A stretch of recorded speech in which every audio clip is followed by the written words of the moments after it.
Hi സുന്ദരീസ്, ഇന്ന് നമുക്ക് 2 കറികൾ ഉണ്ടാക്കണം. ഒന്ന് മുരിങ്ങയില കറിയും അതേപോലെ തന്നെ ചിക്കൻ കറി കേട്ടോ. ചിക്കൻ കറി വറുത്തരച്ചുണ്ടാക്കുന്നുണ്ട് നമ്മൾ. അപ്പോൾ അതുകൊണ്ട് തേങ്ങ വറുത്തരയ്ക്കാനായിട്ട് എയർ ഫ്രയറിൽ വെക്കുക. 10 മിനിറ്റ് വെച്ചതിന് ശേഷം നമുക്ക് പൊടികളും അതേപോലെ തന്നെ സവോളയും ഉള്ളിയും കൂടെ ഒന്ന് ഇട്ട് കൊടുക്കുക. ഞാൻ ചെറിയുള്ളിയാണ് കേട്ടോ എടുത്തിട്ടുള്ളത്. അതൊന്ന് 5 മിനിറ്റ് വെക്കാം. അപ്പോൾ മുരിങ്ങയില കറിക്ക് വേണ്ടിയിട്ടുള്ള മുരിങ്ങയിലൊക്കെ ഞാൻ പറിച്ചെടുത്തിട്ടുണ്ട്. നമ്മുടെ പറമ്പിൽ തന്നെയുള്ള മുരിങ്ങയിലയാണ് കേട്ടോ. അപ്പോൾ ഇതാ നമുക്ക് തേങ്ങ വറുത്തരച്ചൊക്കെ സെറ്റ് ആയിട്ടുണ്ട്. അതവിടെ തണുക്കാൻ വേണ്ടി വെക്കാം. ഇടയിൽ നമ്മളിതാ ചിക്കനും വേവിക്കാൻ വേണ്ടി എയർ ഫ്രയറിൽ തന്നെ വെച്ചിട്ടുണ്ട് കേട്ടോ. ഇത് എന്ത് പറയാണ്, ഇത് എന്തൊരു പേര് പറയില്ല ഇതിന്. എന്തായാലും കഴിച്ചിട്ട് എനിക്ക് ഒരെണ്ണം ഇഷ്ടമായി, ഒരെണ്ണം ഇഷ്ടപ്പെട്ടില്ല. ഇത് മുരിങ്ങയില കറിക്ക് വേണ്ടിയിട്ടുള്ളതാണ്. ഉള്ളിയും മുളകും ഒന്ന് വഴറ്റിയെടുക്കുക നെയ്യിൽ. എന്നിട്ട് മുരിങ്ങയില അതിലിട്ടിട്ട് വേവിക്കാൻ വേണ്ടിയിട്ട് വെക്കുക. കുറച്ച് വെള്ളം ഒഴിച്ചിട്ട് വേവിക്കാൻ വേണ്ടി വെക്കുക. പിന്നെ നമ്മൾ തേങ്ങ വറുത്തരച്ചതുണ്ടല്ലോ, അത് ഏകദേശം തണുത്തിട്ടുണ്ട്. അത് നന്നായിട്ട് അരച്ചെടുക്കുക കേട്ടോ.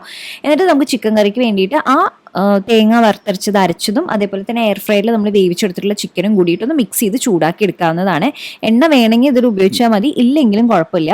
നമുക്ക് താളിക്കണമെങ്കിൽ താളിക്കാം. അപ്പോൾ അതൊരു ഹെൽത്തി ചിക്കൻ കറിയാണ് കേട്ടോ. എനിക്ക് നല്ലോണം ഇഷ്ടപ്പെട്ട ചിക്കൻ കറിയാണ്. ജസ്റ്റ് 2 പാത്രം കൊണ്ട് നമുക്ക് ഈ അടിപൊളി ചിക്കൻ കറി ഉണ്ടാക്കി എടുക്കാവുന്നതാണ്. അപ്പോൾ ഞാൻ എയർ ഫ്രയർ കൈയോടുക്കിന് കഴുകി വെച്ചിട്ടുണ്ട്. പിന്നെ മിക്സിയിലേക്ക് നമ്മൾ കുറച്ച് തേങ്ങ ജീരകം എടുക്കാം, കുറച്ച് മഞ്ഞൾപ്പൊടിയും കൂടി ഇട്ടിട്ട് നമുക്ക് അരച്ചെടുക്കാം കേട്ടോ. അപ്പോൾ ആ മുരിങ്ങയില വെന്തിട്ടുണ്ട്. അതിലേക്ക് ഒരു 4 മുട്ട ഇട്ട് കൊടുക്കാം. മുട്ട വെന്തതിന് ശേഷം നമ്മൾ തേങ്ങയുടെ കൂട്ട് അരച്ചിട്ടുണ്ടല്ലോ, അതൊന്ന് ഇട്ട് കൊടുക്കാം. അപ്പോൾ രണ്ടും അടിപൊളി കറിയാണെങ്കിൽ നല്ലോണം ഇഷ്ടപ്പെട്ടതാണ്. അപ്പോൾ ഇന്നത്തെ ലഞ്ച് അടിപൊളി സൂപ്പർ. അപ്പോൾ ട്രൈ ചെയ്ത് നോക്കൂ കേട്ടോ.